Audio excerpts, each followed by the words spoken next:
All living things need energy. Now this originally comes from the sun.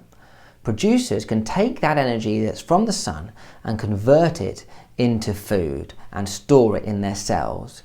And then that energy which is stored in plants can get passed along a food chain. Now a food chain shows what eats what, basically. So we don't put the sun in any food chain. We don't show the sun there because it's not part of the food chain, it's not food. But it's important to realise that the sun is the source of the energy.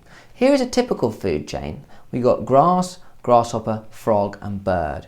Now plants convert the sun's energy into food, as we just said, therefore we call the plant the producer because it's producing the energy.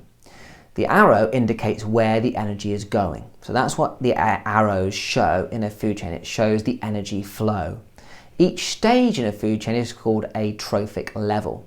So there are 4 trophic levels in this food chain. And each trophic level has a particular name. We talked about the producer, then you've got the primary consumer, because the first consumer consumes the grass. You've got the secondary consumer, and then you have the tertiary consumer. Because it's the last thing in the food chain, we call it the top predator. So in order to build an ecosystem, you'll need some producers, because otherwise there's no energy in the ecosystem at all.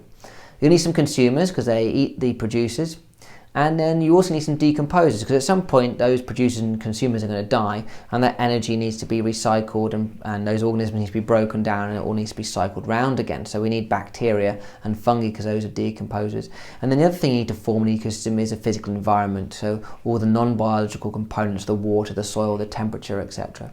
Here's a typical ecosystem in which there'll be lots of different food chains. We've got the producers, we've got the consumers, but we've got the decomposers in there as well, probably in the soil, and some living in the water. But we've also got our abiotic factors, the air, the water, the soil, the sunlight. So all these things work together to form an ecosystem. Remember, an ecosystem is a combination of the living organisms and the physical environment. Now, a herbivore is an animal that just eats a plant. In this food chain, the grasshopper is the herbivore. A carnivore is an animal that eats other animals. So in this case, it would be the frog, and the bird would be carnivores. If you're an omnivore, you eat both plants and animals. Now, in reality, many food chains overlap with each other. You don't really find just one food chain on its own in an ecosystem. You usually find lots of food chains. They all usually interrelate with each other to some extent. And animals and plants have different roles within those food chains. And together, therefore, we call it a food web.